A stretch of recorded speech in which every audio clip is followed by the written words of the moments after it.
پیارے نبی صلی اللہ علیہ وسلم کو اللہ تبارک و تعالیٰ نے یہی بات سمجھائی. اللہ کے نبی نے فرمایا ما نبت من سحت فالنار اولا بها، ما نبت من سحت فالنار اولا بها. جو جسم حرام لقمے سے پروان چڑھتا ہے وہ جسم پھر جہنم ہی کے لائق رہ جاتا ہے. جو جسم حرام لقمے سے پروان چڑھتا ہے وہ جسم پھر حرام لقمے کے قابل ہی رہ جاتا ہے. اہل علم نے اس حدیث کی شرح کرتے ہوئے لکھا اللہ کے نبی نے یہ جو کہا فالنار اولا بها کہ آگ ہی اس کے زیادہ لائق ہے، اس کا کیا مطلب ہے؟ کہا حرام لقمہ اگر پیٹ میں جائے گا اس حرام لقمے سے بننے والے جسم اور اس حرام لقمے سے ملنے والی طاقت سے بندے کو کبھی نیکی کی توفیق نہیں ملے گی.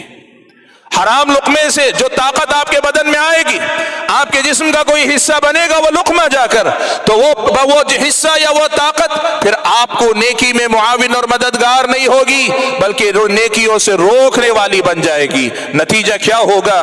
نتیجہ یہ ہوگا کہ حرام لقمے کی وجہ سے بد عملی کرے گا، بے عملی کا شکار ہوگا، اور قیامت کے دن آئے گا تو پتہ چلے گا اس کے لقمے نے اسے اعمال سے ایسے دور کیا کہ آج وہ جہنم ہی کے لائق رہ گیا. یا اگر جسم بن گیا ہے حرام لقمے سے کھا پی کر، اہل علم نے لکھا اب دو ہی صورتیں باقی رہ جاتی ہیں. رب اگر کرم کرے اس کی دوسری کسی نیکی کو دیکھ کر اور اسے پاک کر دے تو پاک کر کے اللہ تعالیٰ اسے جنت میں بھیجیں، اس کے جسم کو پاک کر کے اللہ تعالیٰ جنت میں بھیجیں. یا پھر دوسری صورت یہی رہ جاتی ہے کہ اس جسم کو آگ میں جھونک دیا جائے اور آگ اسے جلائے، آگ اسے تپائے، آگ اسے پگھلائے، آگ اس کے اس حصے کو جلا کے ختم کر دے جو حرام لقمے سے پنپ کر بڑا ہوا ہے. اور جب وہ سب ختم ہوگا تب جا کر اللہ تبارک و تعالیٰ جنت میں اسے داخل کریں گے. کیوں؟ اس لیے کہ جنت پاکیزہ مقام ہے. حرام لقمے سے بڑا ہوا ناپاک جسم جنت میں نہیں جا سکتا ہے. حرام لقمے سے بنا ہوا ناپاک جسم جنت میں نہیں جا سکتا ہے. سبحان اللہ. حرام لقمے کے انہی غلط اثرات کو دیکھیے، انہی غلط اثرات کو دیکھیے کہ قرآن مجید میں اللہ تبارک و تعالیٰ نے ایک سے زائد مقام پر حرام لقمے کے اثرات کو واضح کیا. اللہ نے فرمایا یا ایھا الرسل کلوا من الطیبات واعملوا صالحا. کہا تم اے رسولو پاکیزہ رزق کھاؤ اور عمل صالح کرو، عمل نیک کرو. رزق پاکیزہ کھاؤ، عمل نیک کرو. اہل علم نے لکھا اس آیت میں یہ ربط ہے کہ رزق حلال ہوگا عمل صالح کی توفیق ملے گی، رزق حرام ہوگا عمل صالح کی توفیق نہیں ملے گی، بلکہ غلط کام غلط کاریوں کی طرف ہی انسان جائے گا. انسان کے عمل سے اس کے لقمے کا، اس کی غذا کا بڑا گہرا تعلق ہے. اللہ تعالیٰ نے یہی بات قرآن کی دوسری آیت میں بھی بیان فرمائی. کہا یا ایھا الناس، لوگو کلوا مما فی الارض حلالا طیبا. زمین میں جو کچھ ہم نے رکھا ہے اس میں سے حلال اور پاکیزہ کھاؤ. ولا تتبعوا خطوات الشیطان، شیطان کے نقش قدم پر نہ چلو. اہل علم نے یہاں بھی لکھا کہ آدمی حلال کھائے گا شیطان کے مکر سے بچایا جائے گا.